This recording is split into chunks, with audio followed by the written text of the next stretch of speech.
Well, I first became aware of this chemistry of personalities thing when I was 8 years old.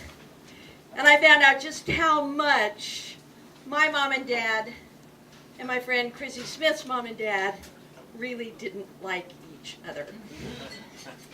Chrissy Smith was 8 years old. Her birthday party was going to be on Saturday, and I was the only kid in my second grade class, the only little girl who did not have permission to go. My mom said, slumber party on a Saturday? That's a church night. You need your rest. That's what she told me. What she told Mrs. Mullally next door was, what are those parents thinking? A slumber party for 8-year-olds? Little 8-year-old girls running around unsupervised in a dark house all night long? Well, the Saturday of the party, I was coming home from my friend Gay Lynn's house. Gay Lynn was right down the street. Chrissy Smith lived right next door. And I'm coming home from Gay Lynn's house, and Mrs. Smith is out watering the lawn. She says, Megan, are we going to see you at the party tonight? I said, no, ma'am. We have church tomorrow, and my mom doesn't think I'll get enough rest running around a dark house all night unsupervised. Mrs. Smith said, oh, really? Well, you're welcome to come for the first part. Would you like that? Just to come for the early part, the games, ice cream, cake. I said, yes, ma'am. She said, good. I'll go call your mother right now.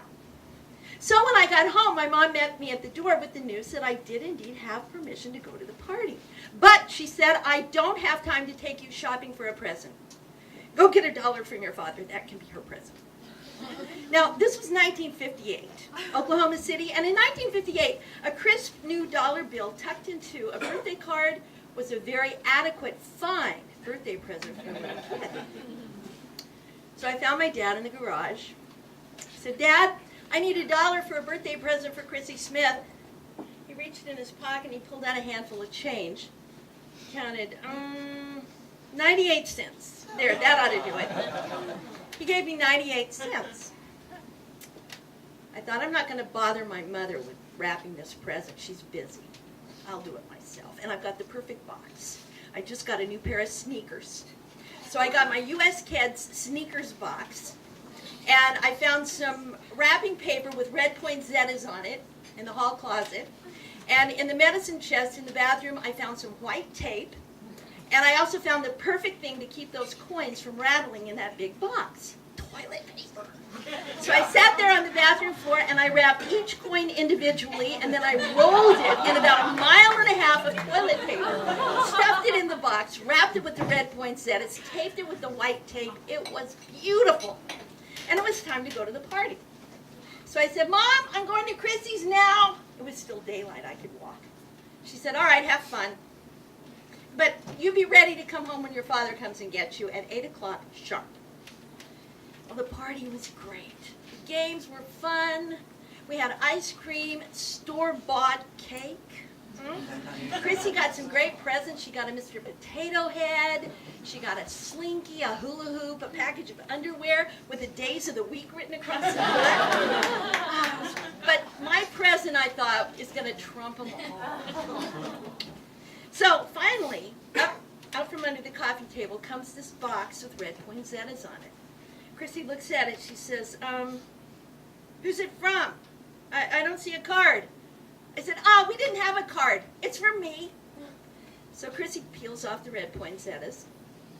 She opens the lid. She says, Megan, is this a trick? Are you just giving me toilet paper? I said, no, there's a bunch of little things in there. You just got to find them. Well, it took her forever to find all those coins and unwrap them. But finally, she had a little stack on the coffee table. 3 quarters, 2 nickels, 3 pennies, and a dime.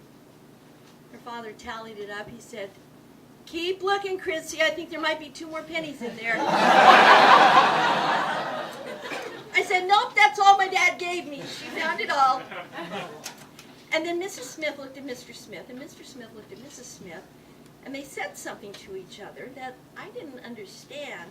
But before I had a chance to ask what they meant, the doorbell rang. It was my dad. So they walked me to the door. I said, thank you for having me. I had a nice time. They said, well, thank you for coming. And it was quite some gift you brought, Megan. My dad goes, oh yeah, what was it?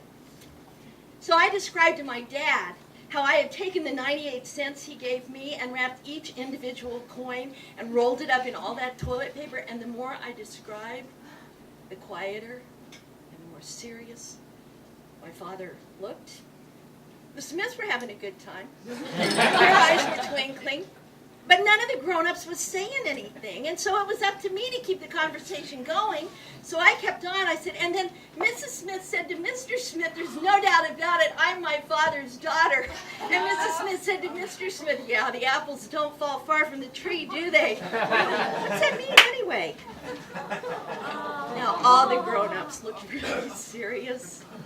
My father looked down at me and he said, what that means, honey, is it's time for us to get out of here and for you to go to bed. Yeah.